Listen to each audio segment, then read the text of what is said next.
They say that Lucian Crowe, the most feared crime boss in all of Chicago, had never once shed a single tear. The man who made the entire underworld bow their heads, who gave orders with a single glance, and ended everything with one slow nod.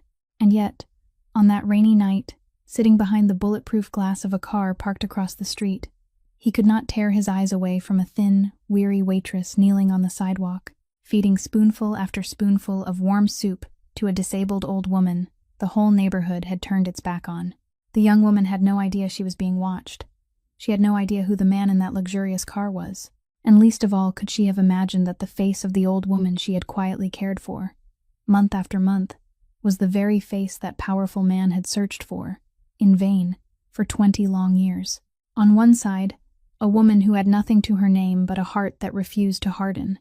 On the other, a man who held everything in his grasp, except for the one thing he had lost in his childhood, and an old, worn-out card, about to be handed over this very night, would pull all three strangers into a whirlwind from which none of them would ever walk away unchanged. If this story touched your heart, please leave a like and share it with those who need a little more faith in the goodness of people. And don't forget to subscribe to our channel, so we can bring you a warm and meaningful story like this one every single day. At night, Chicago's West Side was a place where the streetlights flickered between brightness and shadow, where the sound of the elevated train echoed down in steady waves, like the tired breathing of an entire poor neighborhood. On that street stood a small diner called Dorset's Diner, its glass windows blurred with steam, its neon sign blinking unevenly, the last letter long broken and left unrepaired because no one had ever cared enough to fix it. That was where Maggie Sullivan had spent the past 2 years, standing behind the counter every night from the time the sky grew dark until the city sank into its restless sleep. She was 27 years old, thin and worn from work, her hands roughened by carrying plates and washing dishes, yet her eyes still held something gentle that life hadn't managed to take from her. Maggie worked 2 shifts back-to-back and slept barely 4 hours a day, because there was a little boy waiting for her at home, and because the bills kept piling up on top of one another like a staircase with no end. That little boy was Danny, her younger brother, only 9 years old, carrying inside his chest a heart that wasn't as healthy as other children's. Ever since their mother died, Maggie had been both sister and mother, carrying his childhood on her shoulders, along with the hospital bills that made her heart tighten every time she looked at them.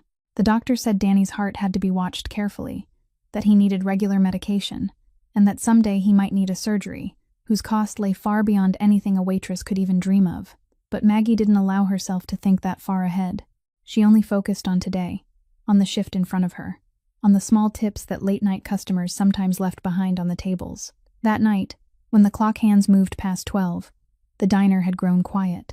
Maggie wiped down the last tables, stacked the chairs, then went into the kitchen in the back. As she did every night, she quietly packed up the leftover food the kitchen would have thrown away if no one took it. A container of soup still warm, a few slices of bread, a little stew that was still perfectly good. She carefully tied the bag shut and placed it in the small basket she carried with her. No one noticed what she was doing, and Maggie didn't want anyone to notice. To her, it was only a small thing, a silent habit she had taken into herself as part of who she was. Before leaving the diner, she took out her phone and called home. From the other end came the clear voice of a little boy who was still awake. "Maggie, are you almost home?" Danny asked, his voice still touched with sleepiness but full of eagerness. "Almost, little man," Maggie said with a smile, leaning back against the kitchen doorway. "You haven't gone to sleep yet? You've got to get up early tomorrow." "I finished my drawing," Danny said proudly. "I drew you and me standing under a really big tree, and there's a sun, too. I'll show it to you when you get home, okay?" Hearing that, Maggie felt warmth spread through her heart in the cold of the late-night kitchen. She reminded him to take his medicine on time and go to sleep, then promised that when he woke up in the morning, she'd be home. The little boy chirped his goodbye, then hung up. In that moment, all the weariness of the long day seemed to fade away. The picture of the two of them under a tree with the sun above them was the reason she kept going. It was what kept her heart from hardening, no matter how cruel life became. Maggie pulled her thin coat over her shoulders, picked up the basket of food, pushed open the diner door, and stepped outside. The cold air of the late-night street rushed toward her, but she had long since grown used to it. She began walking quickly along the empty sidewalk, heading toward the road that led to the familiar corner.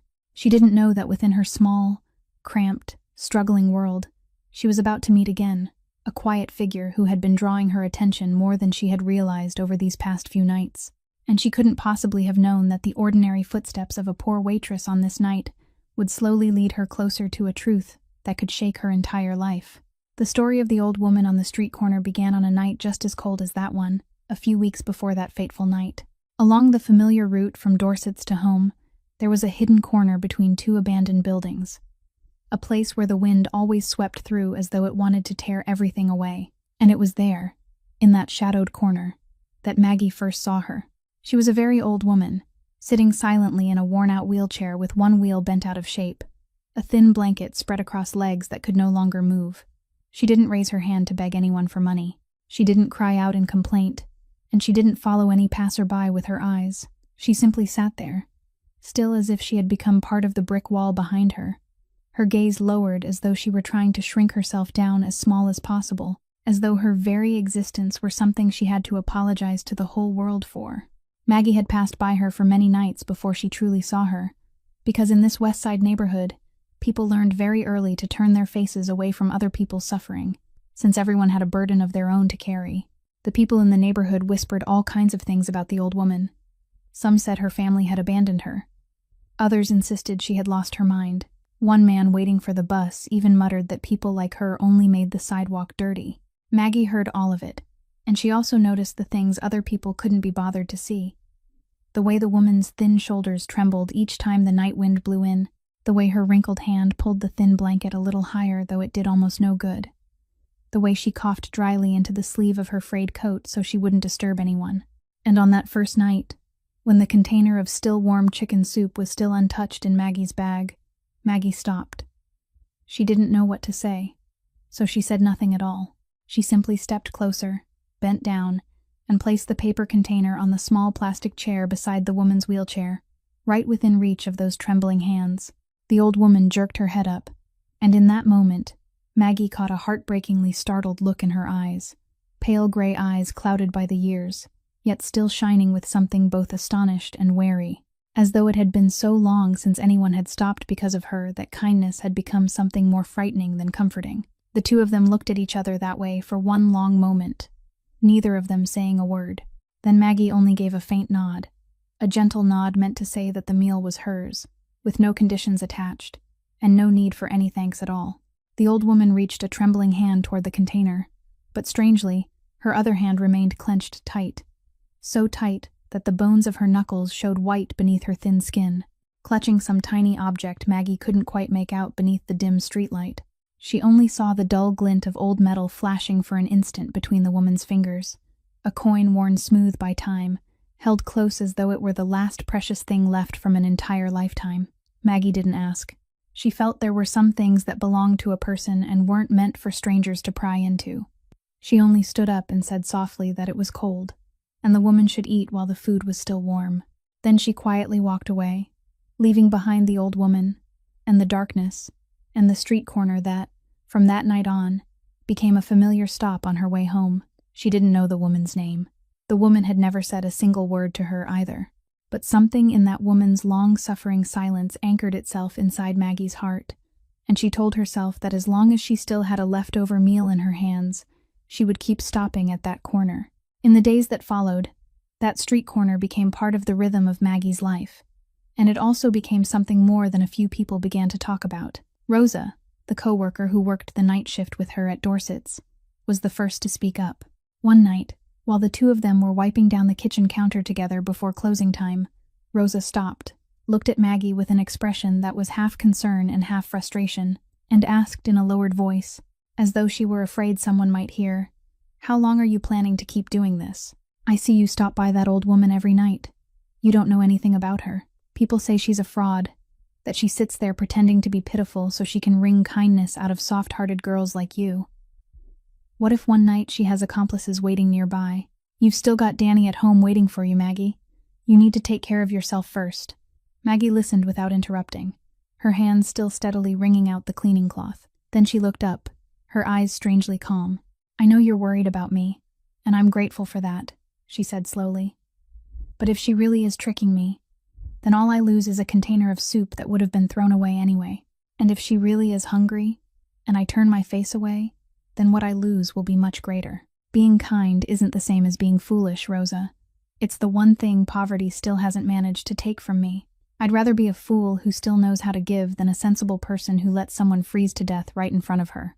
Rosa shook her head and sighed, but she said nothing more, because she understood that there are some people you can't argue into defeat, not because they're naive, but because they've chosen a way of living with their whole heart. And just as Rosa had said, Maggie truly didn't know anything about the old woman, but that didn't stop her from continuing to watch over her in many different ways. One night, when rain suddenly came pouring down, water streaming in sheets from the torn awnings, Maggie hurried to the corner and found the old woman hunched in the full force of the storm, her wheelchair unable to roll itself into shelter. Maggie didn't say much. She only moved behind her, used all her strength to push that heavy chair beneath the cover of an empty storefront nearby, then took off her own thin coat and draped it over the woman's trembling shoulders, even though she herself was soaked through on the way home that night. Another time, after several nights of hearing the old woman's cough grow heavier and harsher, that dry, rasping cough echoing from the dark corner, Maggie stopped by the pharmacy at the head of the street the next morning.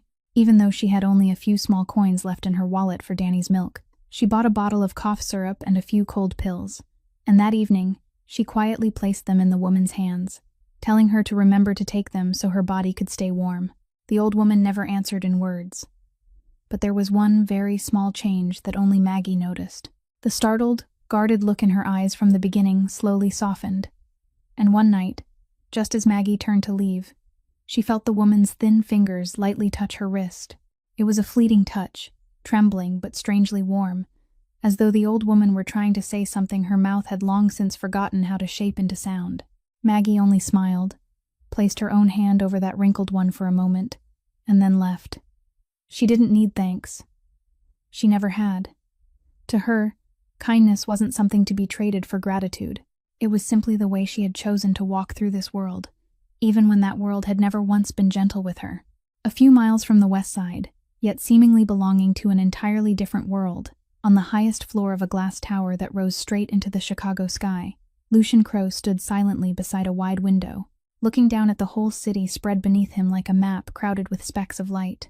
At 34, he was tall and solidly built, his face carrying the quiet composure of a man far too accustomed to having others hold their breath while waiting for his every gesture.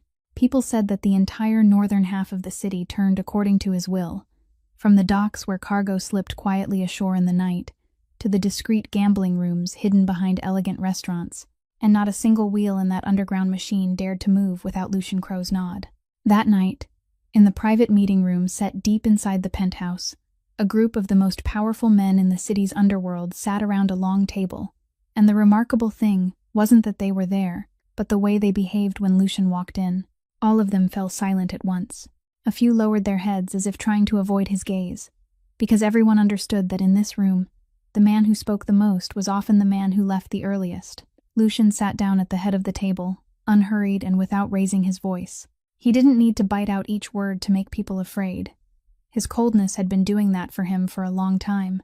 Standing just behind his chair was Wesley, the man who had walked beside Lucian for nearly 15 years, the right hand he trusted more than anyone else alive.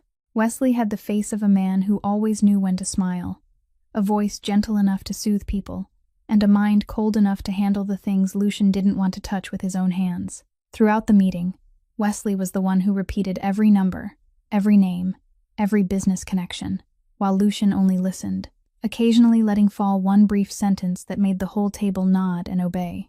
But that night, one name was mentioned, and it made the air in the room grow heavy: Gideon Vance.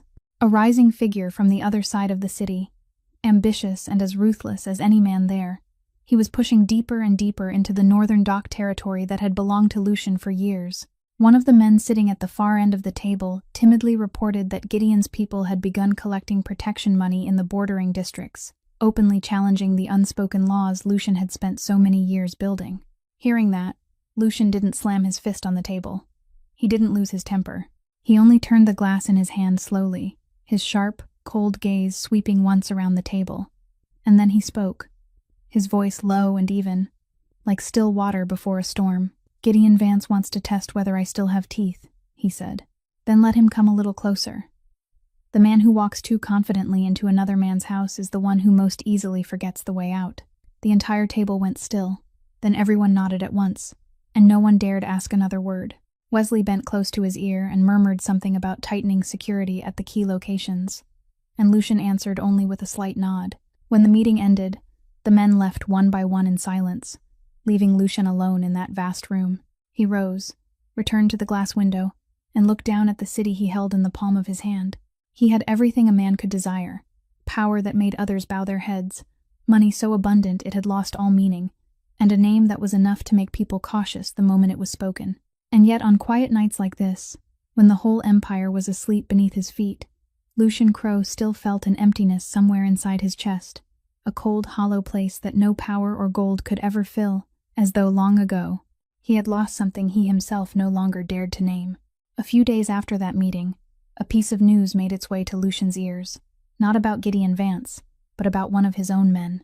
In the North Dock District, where hundreds of poor workers sweated each night unloading cargo for meager wages, a manager named Briggs, a low-level subordinate Lucian had assigned to oversee the area, had been quietly squeezing those miserable laborers dry for months. He had been holding back part of their pay, inventing unreasonable fines, threatening to fire anyone who dared open his mouth to complain, and pocketing the difference while still sending clean, polished reports up the chain. Lucian learned the truth from a trembling old dock worker who didn't dare look him in the eye, a man who had risked speaking up only because his little grandchild at home had gone several days without enough money for medicine. Lucian said nothing after hearing it. He only gave a slight nod for the old man to leave, then turned to Wesley and dropped one brief sentence. "Call him to the docks. Tonight." When night fell and the dockyard lay empty except for the heavy slap of waves against the concrete pillars, the manager was brought before Lucian. He was still laughing, still thinking he had been summoned to discuss business, until he saw the crime lord's eyes and the smile died on his lips. Lucian stood there with both hands tucked into the pockets of his coat, his calm so complete it was frightening, and when he spoke, his voice didn't rise at all, but every word fell like stone. "I hear you've been doing very well for yourself here," he said. "So well that you forgot the money in your pocket was paid for with the sweat of people who had no one to call for help. Do you know what I hate most in this world?" The manager stammered, trying to explain himself, but Lucian lifted one finger, and the man fell silent, as though a hand had closed around his throat. "I hate strong men who prey on those weaker than themselves," Lucian went on, each word colder than the last. "This world already has enough ways to force poor people to their knees. They don't need one more worm like you gnawing away at the little they have left." He gave a faint tilt of his head, and his men moved forward, decisive and silent. There were no long screams, no bloody spectacle, only the absolute pressure of a power that didn't forgive. Within moments, the manager who had once swaggered around bullying others was dragged away in utter terror, stripped of everything he had stolen, and pushed out of Lucian's world forever. A punishment everyone in the underworld understood was more frightening than almost anything else. The next morning, the money the manager had taken was returned in full to every worker, along with a short message saying that from now on, no one would dare touch what put food on their tables again. None of those laborers knew the face of the man who had acted on their behalf. They only knew that on that night, some invisible law had stood on the side of those with the weakest voices.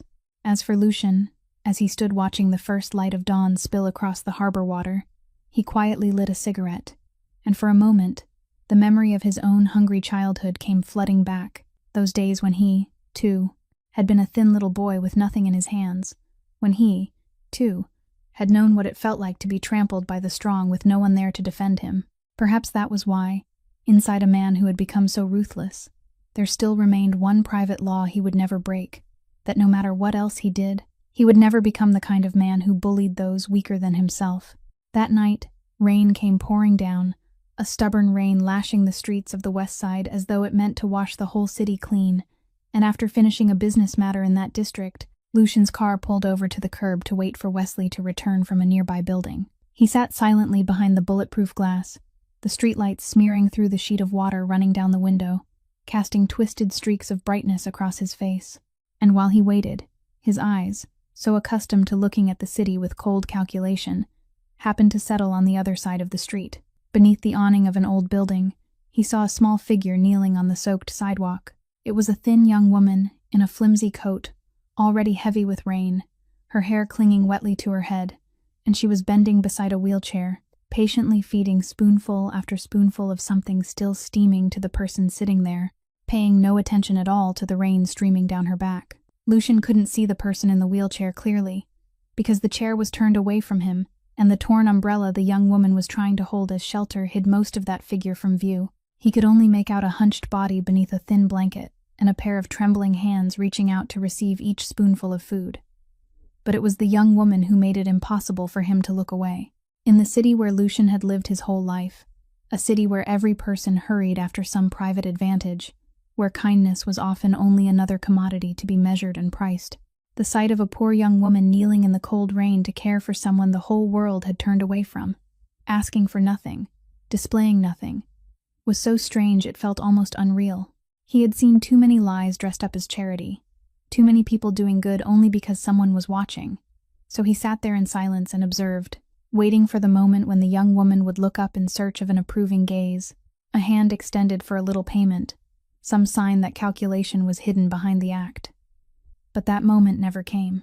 The young woman only went quietly about what she was doing, carefully wiping the corner of the wheelchair-bound person's mouth with the hem of her own shirt, then pulling the thin blanket higher to keep that person a little warmer. She did it all so naturally, as though it were the most obvious thing in the world, as though there were no camera, no witness, and no need for anyone to know. And in that very moment, a moment that should have seemed small and ordinary, something very strange happened inside the chest of a man who had long prided himself on no longer being moved by anything. Lucian felt a brief ache in the heart he had believed hardened long ago, a vague feeling he couldn't give a name to, both foreign and painfully familiar, as though the scene before him had brushed against some memory he had buried so deeply that he had almost forgotten it altogether. He didn't understand why such an ordinary sight in a poor neighborhood could make him, a man used to giving orders to the entire underworld, sit perfectly still for several long minutes. When Wesley returned to the car, opened the door, and brushed the rain from his shoulders, Lucian's eyes were still fixed through the window, and he spoke softly, his voice lower than usual. "That girl," he said, tilting his head slightly toward the other side of the street. "Find out who she is, her name, where she lives, what she does. I want to know everything." Wesley glanced outside, his brow tightening slightly at such a strange request from his boss, but he only nodded and asked no questions. The car rolled away through the rain, leaving that street corner behind, and Lucian leaned back against the seat and closed his eyes. But the image of the young woman kneeling in the rain kept returning again and again in his mind, and he couldn't drive it away. A few nights later, the image of the young woman kneeling in the rain still wouldn't let Lucian go. And then one evening, he told the driver to slow down as they passed that very street corner. This time, the rain had stopped, the air was clearer, and the streetlight fell much more sharply over everything below. The girl from that night wasn't there, but the person sitting in the wheelchair was still there, and this time, there was no umbrella hiding her, no curtain of rain blurring her shape. The chair had been turned slightly to one side, allowing the face of the elderly woman to appear clearly for the first time beneath the sickly yellow light. Lucian told the driver to stop. He didn't know why he did it. There was only a strange urge inside him, pushing him to look more closely at the person that girl had been caring for. He lowered the car window a little, his eyes crossing the distance of the empty street, and in that very instant, the old woman moved slightly, lifting one wrinkled hand to brush a lock of silver hair away from her forehead. In that open palm, beneath the light, a small metal object flashed with a dull gleam, an old coin, worn nearly smooth, clutched as though it were a treasure. Lucian froze. Something about that coin, about the way that aged hand held it so carefully, reached straight into a deep place inside him that he had believed was sealed forever. He leaned forward, his heart pounding in a strange, urgent rhythm, and when his gaze traveled from the coin to the woman's face, to that forehead, to those gray eyes clouded by time, to the small mole near the corner of her eye that he had stared at thousands of times when he was a boy, the whole world around him seemed to turn still. It was her, the face that had lulled him to sleep through the long, cold nights of his childhood, the hands that had once wiped away his tears when no one else in the world was willing to do it, the only woman who had ever loved him without condition before life turned him into the man he was today. Eleanor, his nanny, the woman who had vanished from his life without a word of farewell when he was still a boy, The woman he had quietly had people searching for all over the place for the past 20 years without finding even a single clue. The woman he had both hated and missed so deeply that he hadn't dared speak her name, because he had believed she had abandoned him, believed that even the gentlest person he had ever known had finally turned her back on him like everyone else. And yet she was here, right before his eyes, old, disabled, curled up on a poor street corner in the very city he ruled, hungry and ignored by the world, surviving on the kindness of a strange girl, while the child she had once cared for sat behind bulletproof glass, only a few steps away from her. Some sharp, unbearable pain rose and lodged in Lucian's chest, a feeling so powerful that he couldn't breathe, and for the first time in so many years, the man the entire underworld whispered had never shed a single tear, felt his eyes grow hot, stinging, and blurred. He clenched his fist so tightly that it trembled, his nails digging into his palm, trying to hold back the feeling threatening to spill over, a feeling he had forgotten long ago. The driver quietly asked whether he wanted to get out, but Lucian couldn't answer. He only sat there, motionless, his eyes fixed on the small figure of the old woman through the car window, not daring to step out, yet unable to turn away. So many questions crashed into his mind all at once. Why was she here? Why had she ended up like this? Why had she left him all those years ago? And why, after all those years of searching in vain, had fate chosen to lead him back to her through the hands of a poor girl whose name he didn't even know yet? That night, the car remained parked at that street corner for a very long time, and Lucian Crowe sat there in the darkness, silent and unmoving, letting the first tears in 20 years slide down a face that had never known how to cry. Sitting in the darkness of the car, with the old woman's face before his eyes, Lucian felt himself being pulled backward into the farthest years of his life, back to the time when he was still a thin little boy named Lucian, living in a cramped house on the edge of the city, a house that had never truly felt like a safe place to him. In the memory of that boy, the house was always filled with a heavy kind of silence, and with sounds that made his heart tighten every time the front door swung open late at night, a place where he learned to fold himself into dark corners, learned to read anger before it arrived by the sound of footsteps, learned to become invisible just so he could be left alone. His father was a man he both feared and could never understand, and his mother had left when he was still too young, leaving him alone in that unsteady world. But through all those dark years, there was one person who became his only light. That person was Eleanor, the woman hired to look after him, the nanny with warm hands and a voice so gentle that simply hearing it was enough to make the boy stop trembling. Whenever the house became so suffocating he could hardly breathe, she was the one he ran to. She was the pair of arms he burrowed into. She was the one who pulled him out of dark corners and soothed him by telling him that everything would be all right. She cooked warm meals for him when no one else cared whether he had eaten or not. She sat beside his bed and told him stories until he drifted into sleep. And more important than anything else, she was the one who planted the first lessons of kindness inside his young heart. She taught him that no matter how harsh life became, a person could still choose to treat others gently, that true strength didn't lie in making people afraid, but in making them feel safe. She often held his hand and told him he was a good child, that there was a light inside him no one could put out, and the little boy had believed her. He had clung to her words the way a drowning person clings to the only lifeline in the sea. One afternoon, she placed an old coin, worn nearly smooth, into his tiny palm, and told him it was a lucky charm she had guarded all her life. Now, she wanted to give it to him, so that no matter what happened later, he would always remember that there had once been someone who loved him without condition. The boy had closed his small hand tightly around that coin, not fully understanding what her words meant, only knowing that it was the most precious gift he had ever received. Then one morning, he woke up, and she was no longer there. No note, no farewell, no warning sign at all. The boy waited all that day, then the next day, then many days after that, sitting curled beside the window and watching for the familiar figure he was certain would return. But she never came back.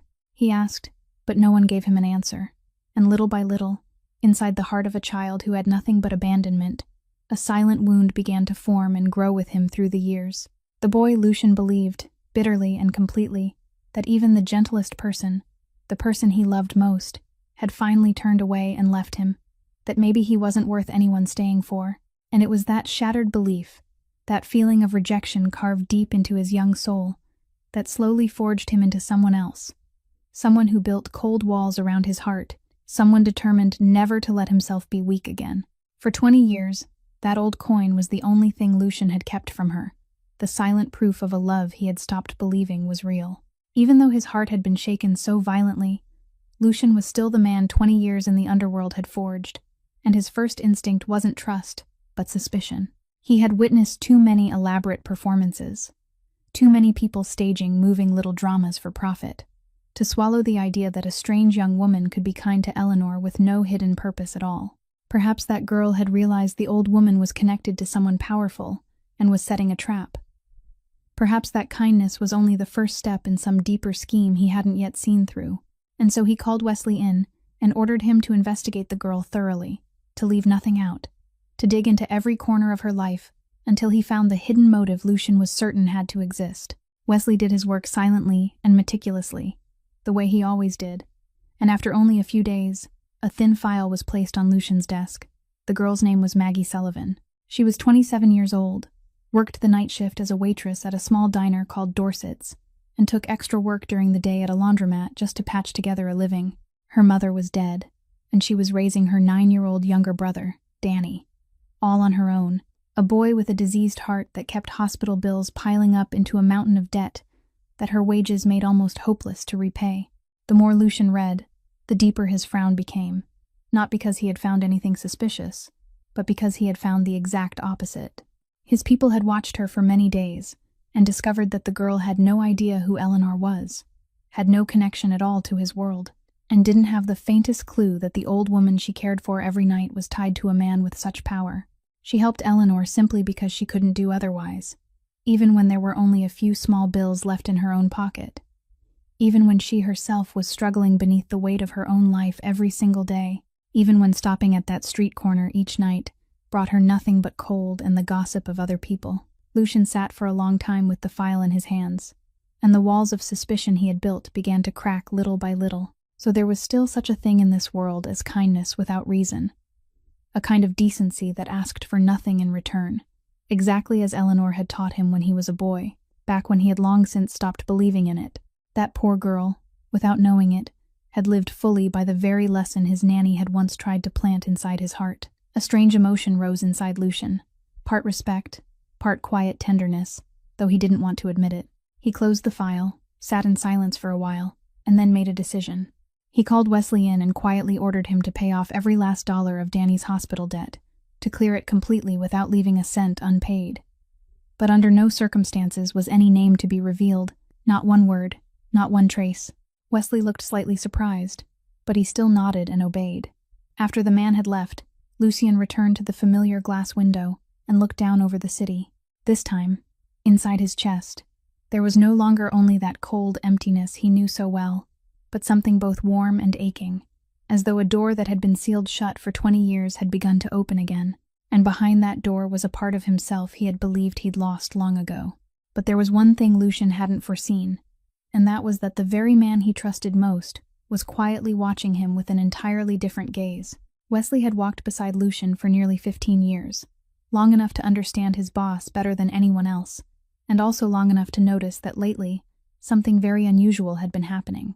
The cold man Wesley had once believed could no longer be moved by anything had suddenly ordered the driver more than once to circle through the poor West Side, had suddenly asked personally for an investigation into some insignificant waitress, and then had quietly spent a considerable sum paying off the hospital debt of a strange child, without giving anyone a reason. To a cunning man like Wesley, those scattered pieces gradually revealed a very interesting picture, and in his mind, a dangerous thought began to take root. He secretly had men follow Lucian's hidden trips, and before long, he traced them back to the street corner where the disabled old woman still sat, traced them back to the girl named Maggie, and most important of all, he pieced together that the elderly woman wasn't some ordinary beggar, but a link to the crime lord's past. A past Lucian had hidden so deeply that even Wesley, after all those years, had never been allowed to know it. He didn't need to understand the whole story. He only needed to understand one thing, that the most powerful man in Chicago, the man who seemed to have no weakness at all, did have one after all, and that weakness wore the shape of a crippled old woman and a poor girl. In the world Wesley lived in, information like that was worth more than gold, and the greed inside him, The greed he had cleverly hidden for years beneath the appearance of loyalty now rose up with a force nothing could stop. He was tired of standing behind another man. He was sick of spending his whole life as the loyal shadow of someone he secretly believed he was in no way inferior to. And so one night, in a dark bar on the outskirts of town, Wesley secretly sat across from Gideon Vance. The enemy Lucian was watching with caution. Gideon looked at him with the suspicious eyes of a hunting beast, and asked why Crow's trusted right-hand man had come to him, and Wesley merely curved his lips into a smile, pushing a stack of secretly taken photographs across the table. Photographs of the old woman and the girl on the street corner. Every person, no matter how strong, has a thread that, if pulled the right way, will make the whole cloth come apart, Wesley said, his voice soft but chilling enough to run down the spine. Lucian Crow has kept me standing in the shadows for 15 years. It's time for me to stand in the light, and you're going to help me do that. I'm giving you the thread, and you know what to do with it. Gideon picked up the stack of photographs, and a greedy, poisonous glint lit in his eyes as he recognized the opportunity being handed directly to him. For so long, he had been trying to bring Lucian down without ever finding an opening, because that man was too careful, too cold, with no wife, no children, no close friends, seemingly nothing to lose. And yet now, a crack had appeared, and it was more valuable than anything Gideon had dared to dream of. He filled 2 glasses with liquor, raised one toward Wesley with a calculating smile, and in the moment when the 2 traitors touched glasses in the darkness, the fates of Eleanor, Maggie, and Lucian himself were silently pushed toward a dangerous turning point that none of those 3 innocent souls knew anything about. The wolf had caught the scent of blood, and it wouldn't stop until it had torn into its prey. While those dark schemes were quietly unfolding in the shadows, Maggie went on living her days without knowing anything at all, until one morning, a phone call from the hospital nearly made her drop the cup she was holding. They were calling to tell her that Danny's entire hospital debt, that enormous sum that had weighed on her shoulders for so many months and years and had stolen sleep from her on more nights than she could count, had been paid in full. Maggie stood frozen, certain she must have heard wrong, and had to ask again and again several times. She asked who had paid it, but the voice on the other end of the line only said the person wished to remain anonymous and hadn't left any information behind. She lowered the phone, both hands trembling, and a storm of feeling rose inside her. Both a relief so overwhelming that tears spilled out before she could stop them, and a confusion she couldn't put into words. Because in all her life, no one had ever given her anything for free. She had never dared believe that kindness that large could simply find its way to someone like her. Then, after that first wave of emotion, a vague thread of fear slipped into her mind, because she had lived long enough in that neighborhood to understand that few gifts in this world came without a price attached, and she wondered who that hidden benefactor was, why they had done such a thing, and whether one day they would come back and ask something of her. But no matter how confused she was, when her shift ended that night, Maggie's feet still carried her by habit toward the familiar street corner, and it was there that another worry, nearer and more heartbreaking, was waiting for her. The old woman looked very different tonight. Her face was paler, her thin shoulders seemed to have caved in even farther, and her breathing sounded heavy, broken by each faint cough. Maggie quickly knelt beside her, placed a hand on her forehead, and felt a frightening fragility in that small body, as though the flame of life inside her were slowly fading, and she no longer cared to hold on to it. Flustered, Maggie began to say she would take her to a doctor, but the old woman gave a slight shake of her head, and then, for the first time since the day they had met, her wrinkled hand reached out on its own and took Maggie's hand, squeezing it gently with all the strength she had left. She lifted her cloudy gray eyes and looked at Maggie for a long time, her gaze filled with a deep feeling Maggie couldn't fully read, and in a hoarse voice, trembling like wind slipping through a crack in a door, she spoke, the first words she had ever spoken to her. "My good girl," she whispered, "you don't know what you've done for this old life of mine. You've treated a strange old woman with more kindness than the people who should have done so.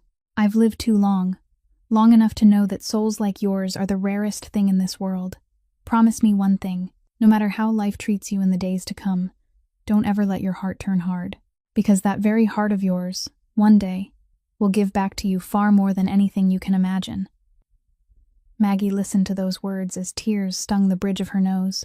She didn't fully understand why the old woman was saying things that sounded like a farewell, why there was something in her voice that carried the shadow of an approaching parting. She only held the woman's hand tighter, nodded her promise, and tried to swallow the dark foreboding rising in her chest, never knowing that ahead of her, a truth greater than anything she could possibly imagine was waiting to be revealed. Across the city, Gideon Vance sat in his private office, turning over the stack of photographs Wesley had given him, and a sinister plan slowly took shape inside his cold mind. He understood all too well that facing Lucian Crowe head-on was unthinkable, because around that crime lord there was always a wall of men and a defense system that had already broken the bones and crushed the lives of many before him who had tried to tear it down. But now, he had in his hands the one thing he had been missing all this time, a weakness, and a clever predator never strikes where the prey is strongest, but aims for the softest place, the place it hasn't had time to protect. Gideon decided he wouldn't touch Lucien, at least not yet. Instead, he would slowly tighten the rope around the girl named Maggie, turn her into a card to be used for control, into bait to lure the tiger out of its den. And to do that without making it obvious, he used a pawn he already had in place, a man named Frank Doyle, who, by coincidence, was the shift manager at Dorset's, the diner where Maggie worked, a greedy, cowardly man who had been quietly taking Gideon's money for a long time to serve as his eyes and ears in that district. A few days later, the atmosphere at Dorset's began to change. Frank, who until then had only known how to bark at employees to make himself look important, suddenly started watching Maggie in an unusual way. He began finding excuses to keep her after work, making things difficult for her in every possible way, cutting her hours. And then one evening, when the diner had emptied of customers, he blocked her path in the corner of the kitchen with a greasy smile on his lips. "Maggie, you're a smart woman. I believe you understand how things work," Frank said, his voice thick with implication. "There are powerful people keeping an eye on you, and all they need is for you to cooperate a little, to provide a few small pieces of information, to tell them about that old woman you're always taking care of, about anyone who has come to see you lately. In return, you'll have more money than you've ever dreamed of, enough for you and that sickly little brother of yours to live comfortably for the rest of your lives. And if you refuse, then I'm afraid your already difficult life is going to become much more difficult." Maggie stood up straight, even though a cold fear was rising inside her, but she didn't let it show on her face. She looked directly into Frank's eyes, and when she spoke, her voice was so calm that even she was surprised by it. "I don't know what you're talking about, and I don't want to know," she answered. "But I do know one thing. That old woman is a human being, not some piece of merchandise for me to sell in exchange for your money. I've lived my whole life with nothing in my hands, but the one thing I can be proud of is that I've never sold out someone who trusted me. You keep your money, Frank, and I'll keep my conscience." When Frank heard that, his face darkened, the false smile disappearing and giving way to the true malice underneath. He stepped closer, lowering his voice in a threat, warning her that she would regret being so stubborn, that there were powers behind this she couldn't even imagine, and that she was only a tiny ant with no way to fight back. But Maggie didn't step away. She took off her apron, laid it on the counter, and said that if working there meant betraying her own conscience, then she would rather quit. Then she lifted her head and walked out of the diner into the night, leaving behind the man who stood grinding his teeth in fury.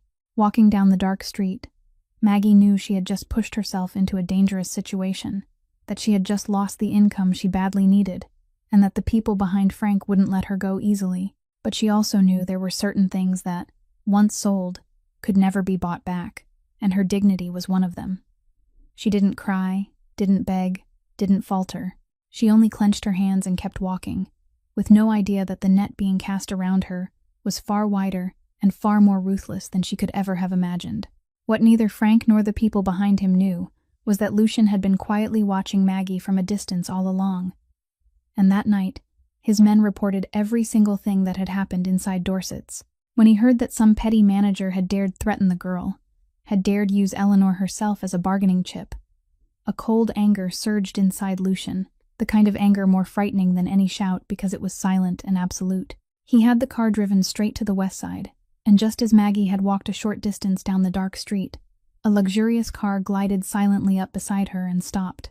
The door opened, and for the first time, Maggie came face to face with the man she had never met, yet strangely felt had been somewhere around the edges of her life for a long time. He stepped out, tall, calm, clothed in a kind of power she could feel even before he spoke a single word. Maggie took one wary step back, but the man's voice sounded low and strangely gentle. "You don't need to be afraid of me," he said. "I didn't come here to hurt you. Quite the opposite." He introduced himself by name alone, without revealing his true identity, and told her that he knew what Frank had done, knew about the pressure she was being forced to carry, and that from tonight on, no one would dare touch her again. Maggie looked at him with both suspicion and confusion in her eyes. She asked who he was, why someone like him would care about someone as ordinary as her, and Lucian only fell silent for a moment before answering that there are certain debts in this world a person must repay, even when the person who owes them doesn't know it.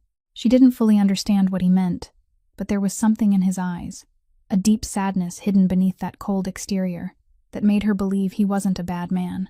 That very night, Frank Doyle was escorted by Lucian's men to a deserted place. He walked in with his usual swagger, until he realized who he was standing before, and his whole body immediately went pale. Lucian didn't need to raise his voice.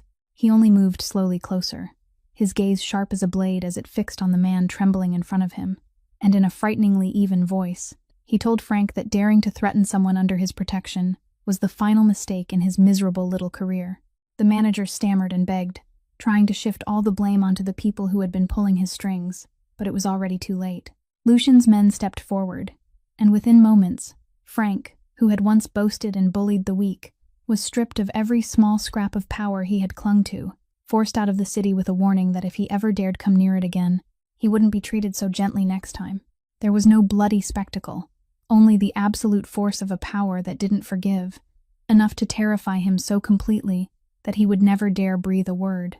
Meanwhile, at the familiar street corner not far away, something Lucian didn't know about was quietly unfolding. Eleanor, from within the darkness, had seen him. She saw that tall figure step down from the expensive car, heard that low voice that even after 20 years she could never forget, and her old heart seemed to stop beating. It was her boy, the child she had once lulled to sleep, protected, and been forced to leave behind all those years ago, now grown into the powerful man standing there. A tear slid down her wrinkled face, carrying both the overwhelming joy of knowing he was still alive and had grown up, and a heartbreak so deep it nearly tore her apart, because she knew exactly why she had to avoid him, knew the secret she had kept hidden all her life, and quietly, she withdrew deeper into the shadows, swallowing back the aching desire to call his name, so he wouldn't see her. Only a few nights later, Eleanor's health collapsed so quickly that Maggie had no time to prepare herself. She found the old woman nearly spent at the street corner, her breath as fragile as a thread about to snap, and she hurriedly brought her back to her small rented room, laid her on Maggie's own bed, and stayed awake all night beside her to care for her. The old woman knew her time was running out, and during one rare night of clarity, she took Maggie's hand and motioned for her to sit closer, because what she was about to say was something she had buried for an entire lifetime. "My good girl, I have to tell you a story before I no longer have the chance," she whispered, her gray eyes glimmering in the darkness of the room. And then, in a broken voice, she told Maggie about a boy she had once cared for many years ago, a boy who lived in a powerful family but was surrounded by danger, a child she had loved as though he were her own flesh and blood. She told her that back then, a terrible tragedy had fallen upon that family, a dark conspiracy involving powerful and ruthless people, and in that storm, someone needed to place the blame on another person, to cut off the trail, to protect their filthy secrets. The easiest person to turn into a sacrifice was the boy, an innocent child who had no way to protect himself.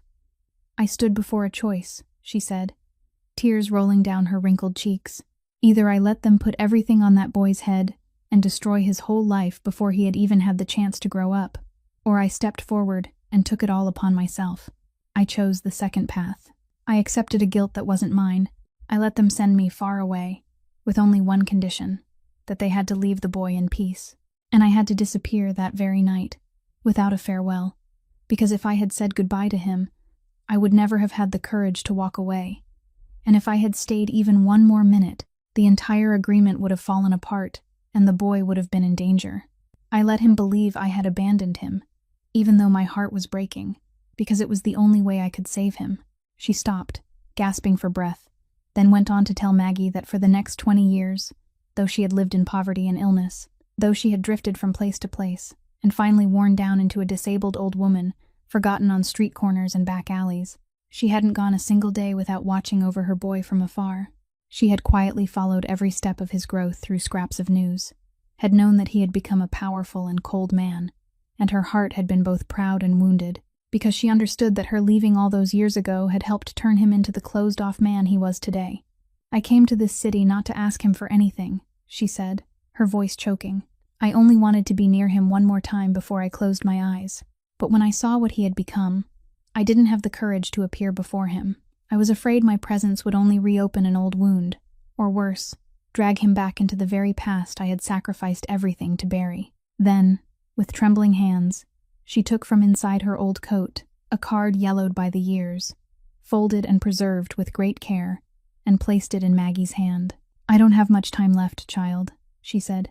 "I'm begging you for one last thing. Find the man named Lucian Crow, the man who came to see you the other night, and place this card directly in his hands. Inside it is everything I never had the chance to say. Tell him that I never, not even for 1 second, stopped loving him."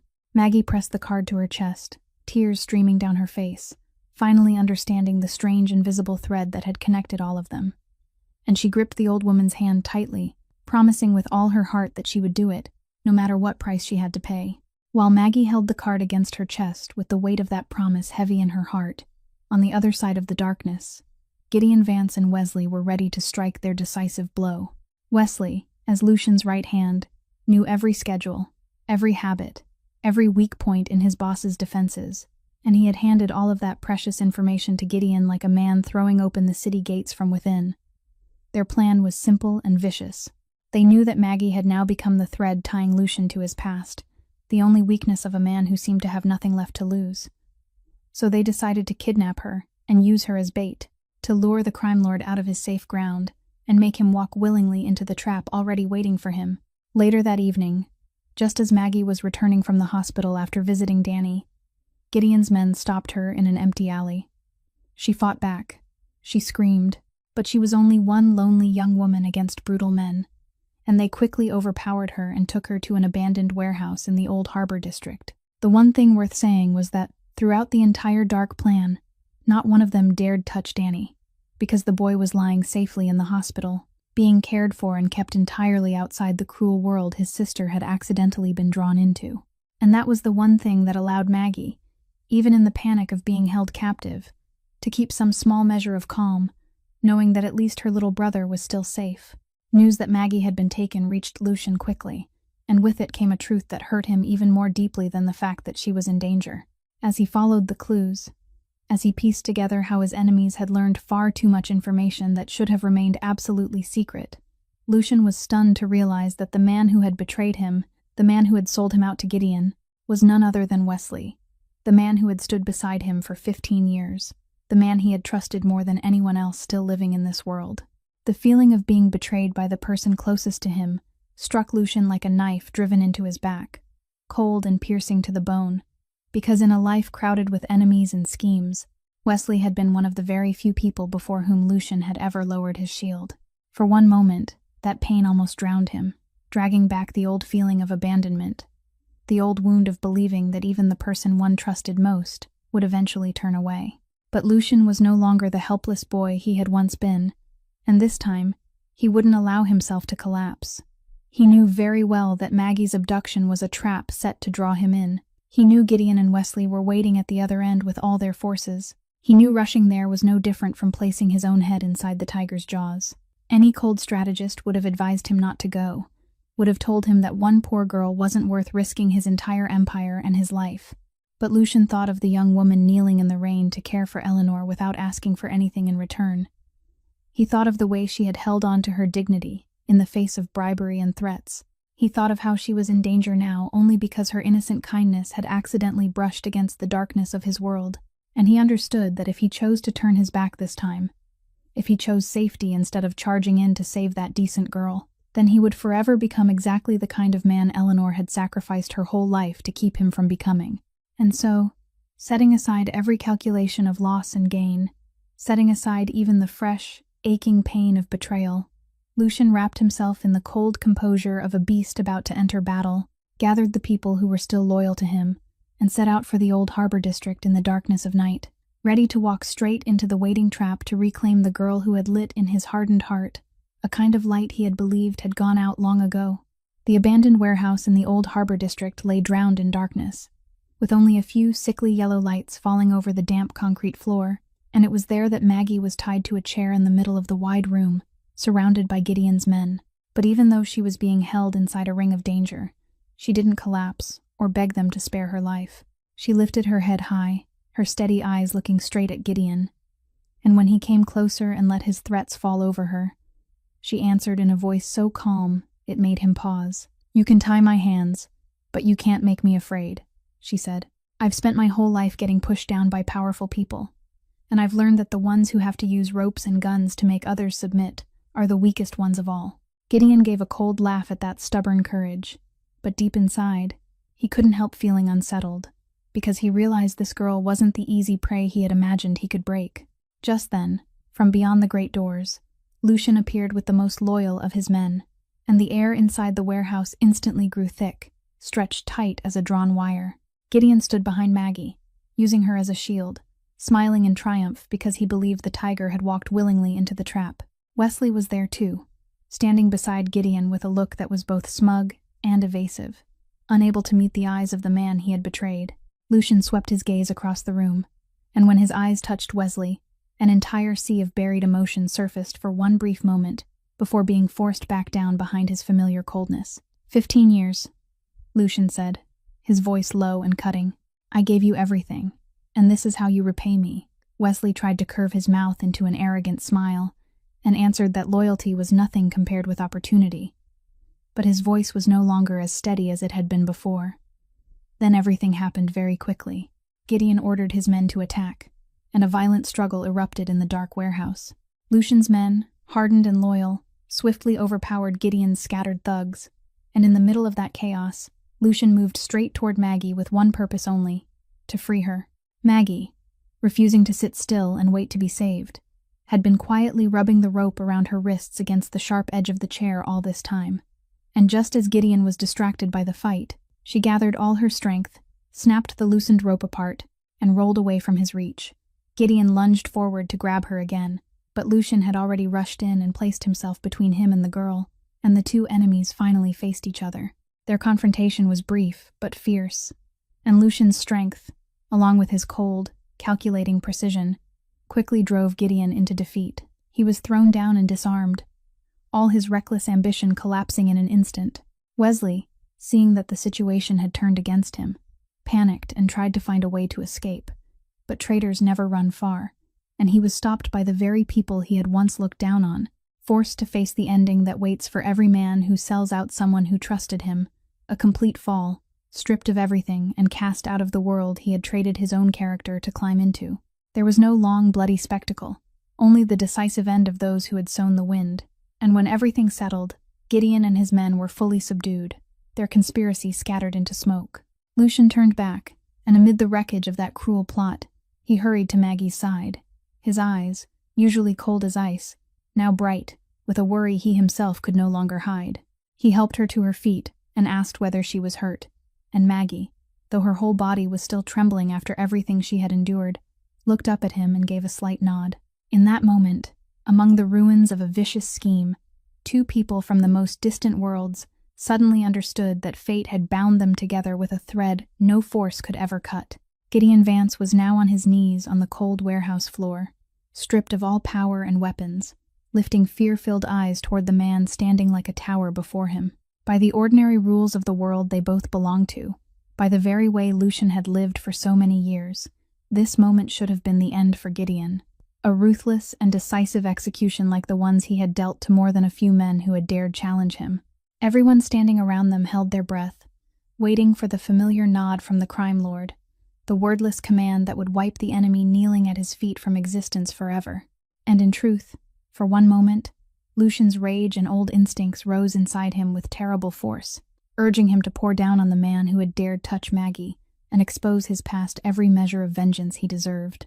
His hand tightened, his eyes darkened, and the whole room seemed to sink beneath the weight of the decision about to be made. But at that very second, Lucian's gaze accidentally met Maggie's. She stood there, trembling but not looking away, watching him with eyes that held neither fear nor judgment, but a quiet faith as though she could still see inside this ruthless man, some light he himself had long since stopped believing he possessed. And at the same time, Eleanor's gentle voice echoed in his mind from those distant years, the lesson she had tried to plant inside his young heart when he was a boy, that true strength didn't lie in making people terrified, but in knowing when to stop, that no matter how deep a person had sunk into darkness, he could still choose not to become the cruelest thing in it. Lucian stood motionless, and in that torn and suspended moment, he realized that if he ended Gideon right then, he would defeat his enemy, but he would lose himself forever. He would betray everything the woman had sacrificed her whole life to protect inside him, and he would stain the trusting gaze that decent young woman was giving him. And so, slowly, Lucian loosened his clenched hand, and he made a choice that perhaps even the man he had been only a few months earlier could never have imagined. He didn't kill Gideon. Instead, he decided to bring down his empire in another way, coldly, but without staining his hands with innocent blood. With all his power, his network, and the evidence his people had quietly gathered, Lucian dragged every one of Gideon's crimes into the light, handed him and the accusing files over to the very forces Gideon had spent his whole life trying to avoid, so that he would pay for what he had done according to the law. Instead of disappearing in silence as one more secret of the underworld, the empire Gideon had worked so hard to build collapsed completely. His illegal operations were exposed and erased, and Gideon himself lost everything, not beneath the brutal hand of another crime lord, but beneath the weight of his own sins. When Lucian walked out of the warehouse with Maggie into the first light of dawn breaking along the horizon, he felt that something inside his chest had changed forever.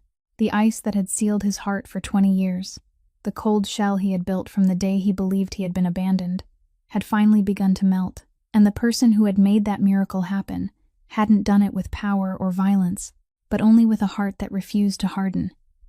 It was the poor girl walking quietly beside him. Just as dawn began to break, Maggie suddenly remembered her promise to the old woman and the card she had been carefully keeping in her coat pocket. She turned to Lucian, her eyes still red, and in a trembling voice, she told him that someone had asked her to place something directly in his hands, someone who was waiting for him at the end of the road. She took out the card, yellowed by the years, and placed it in his hand. Lucian stared at the card in stunned silence, and when he opened it, when his eyes touched the shaky, crooked lines written inside, his whole body seemed to turn to stone. It was a handwriting he could never mistake. The same handwriting that had once written his name on little scraps of paper tucked into the pockets of the boy he had been, the handwriting of the only woman who had ever loved him without condition. In the card, in simple words soaked with love, Eleanor told him that she had never abandoned him, that every day for the past 20 years she had thought of him, and that if he was reading these lines, she begged him to believe that he had always been the good boy she loved most in the world. Lucian jerked his head up, his voice choking as he asked Maggie where the person who had given her this card was, and when she gave him the name and address of her small rented room, a terrible truth burst open in his mind. The old woman on the street corner whom Maggie had been caring for, the disabled woman he had recognized through the old coin, was Eleanor, his nanny, and she was dying. He ran as he had never run for anything in his life, leaving behind all his power and his familiar composure, until he was only a man racing against time to reclaim the most precious thing he had thought he had lost forever. When he pushed open the door to the tiny rented room and stepped inside, Eleanor was lying there, fragile as the last leaf of autumn, her breath barely more than a faint thread. She slowly opened her cloudy gray eyes, and when her gaze touched the face of the man kneeling beside the bed, a weak smile bloomed on her pale lips. "My boy," she whispered, lifting a trembling hand to touch his face as though to make sure this wasn't a dream. Lucian took that hand, pressed it against his cheek, and for the first time since becoming the most powerful man in Chicago, he cried like a child, the tears he had imprisoned for 20 years finally breaking loose. He placed in her palm the old worn coin he had guarded all those years, the coin she had given to the boy he used to be, and when she recognized it, tears gathered in her eyes. "You kept it all these years," she said, her voice breaking with emotion. Lucian nodded, choking out that he had never let it leave him, that he had misunderstood her his entire life, and that he was sorry for ever having resented her. Eleanor gave a faint shake of her head and told him there was nothing for him to apologize for. Then her eyes moved to Maggie, who stood quietly crying beside them, and back again to the face of the man she had protected when he was a child. "I was afraid life would turn you into a cruel man," she whispered, But now, seeing you, seeing the way you stand beside this girl, I know the seed of kindness I planted inside you all those years ago never truly died. You're still my good-hearted boy. Now I can be at peace." She looked at both of them one last time, her eyes filled with peace and fulfillment, then slowly closed them, and her fragile breath softly faded into the room, leaving this world in the arms of the child she had sacrificed her whole life to protect. Lucian lowered his head onto her hand as it slowly grew cold, his shoulders shaking with sobs, while Maggie quietly placed a hand on his shoulder. Two people who had once been strangers now shared the same loss, together saying goodbye to the woman whose kindness, even after all those years, still had enough power to bind broken hearts back together. The months after Eleanor's passing moved slowly, not loudly, not brilliantly like a miracle from a fairy tale, but like a true dawn, quietly rising little by little after a very long night. Lucian Crowe was still the man who made all of Chicago cautious, but his eyes no longer held only ice. Some afternoons, he would stand for a long time before the glass window on the highest floor, looking down at the city that had once belonged to him, through other people's fear, and quietly understanding that no man could truly call himself strong if all he knew how to do was make others lower their heads. Eleanor's peaceful death in his arms hadn't taken away the last part of love inside him. Instead, it had awakened it. She was gone, but her lessons remained. In the old coin he still carried with him, in the yellowed card placed with reverence inside his private drawer, and in the small figure of Maggie, the young woman who had saved the human part of him with the very kindness she had never thought was anything extraordinary. Danny recovered day by day, like a small seedling finally touched by sunlight. His treatment progressed better than expected. His face grew rosier, his breathing was no longer as frail as before, and the hospital room that had once carried the heavy smell of antiseptic now rang with clear, bright laughter. One morning, Maggie walked in and found Danny sitting cross-legged on the bed, laughing so hard because he had drawn Lucian in a black coat, far too large for him, and with legs as long as a ladder. The boy had also drawn Maggie standing beside him, holding a soup ladle like a heroine, and above them was the purple sky he had always loved. In the corner of the picture, he had carefully written Eleanor's name in still clumsy letters. Maggie held the drawing to her chest, smiling with tears reddening her eyes, because for the first time in many years, she no longer looked at the future through the fear of hospital bills, the worry of tomorrow's meal, or the feeling that she had to fight the whole world alone. She remained humble as ever, still unused to receiving too many good things, but she had learned that sometimes allowing someone else to help was also a way of believing in kindness. Sometime later, in that same West Side neighborhood once so cold and shadowed, a small night kitchen opened on the ground floor of an old building that had been restored. On the wooden sign hanging above the door, simple words glowed beneath the warm light: Eleanor's Night Kitchen. It wasn't an elegant restaurant, with no red carpet and no expensive tables or chairs. There were only pots of hot soup, bread fresh from the oven, coffee strong enough to keep people awake through long shifts, and clean tables for dock workers, night nurses, drivers, janitors, and laborers, the people who moved through the city while the rest of the world slept. Maggie stood behind the counter, her hair tied neatly back, her smile still as gentle as it had been during those nights at Dorset's, but this time, her shoulders were no longer bowed by despair. Every bowl of soup she handed out was not only food, but a reminder that no one should be forgotten in the cold, and no one should ever have to believe their own existence was something to apologize to the world for. Lucian often stood quietly behind her, in the corner of the room where the light didn't fall too clearly. He didn't like being thanked, nor did he want anyone to know that most of the money keeping that kitchen alive came from him. He only stood there, watching Maggie bend down to ask after each person, watching Danny run between the tables, cheerfully handing crayons to another child so they could draw together, and on his cold face there would sometimes pass a very faint peace, as though he had finally understood what it meant to stand in the light without needing to possess it. On opening night, Maggie placed an empty chair in the corner of the room, draped Eleanor's old woolen shawl over it, and set a small coin in a glass frame beside it. No one needed much explanation. Those who had once been touched by her kindness understood that some people leave this world and still remain present in every good thing they leave behind. And then, on one late winter night, when the kitchen was nearly closing, Maggie looked through the glass window and saw an image that made her stand still. Across the street, a young girl in an old coat was slowly pushing a wheelchair for an elderly man over a rough stretch of sidewalk.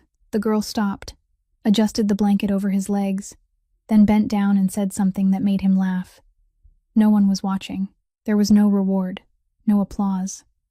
Only one small, quiet, warm act in the middle of a cold night. Maggie turned to Lucian, and in his eyes, she knew he had seen it too. The circle had closed, but it hadn't ended. It had only been passed into another hand, another heart, another person choosing kindness in a world that could sometimes be far too harsh. Perhaps the greatest lesson of this story is very simple: that sincere kindness never truly disappears.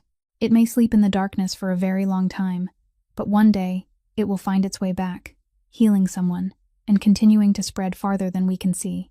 If this story touched your heart, please subscribe to our channel, like, and share, so we can continue bringing you many meaningful videos every day. How did this story make you feel? Please leave a comment so we can listen to the feelings that came from deep within your heart. We wish everyone watching this video good health, a joyful life each day, and a peaceful heart. Goodbye, and see you again in the next video.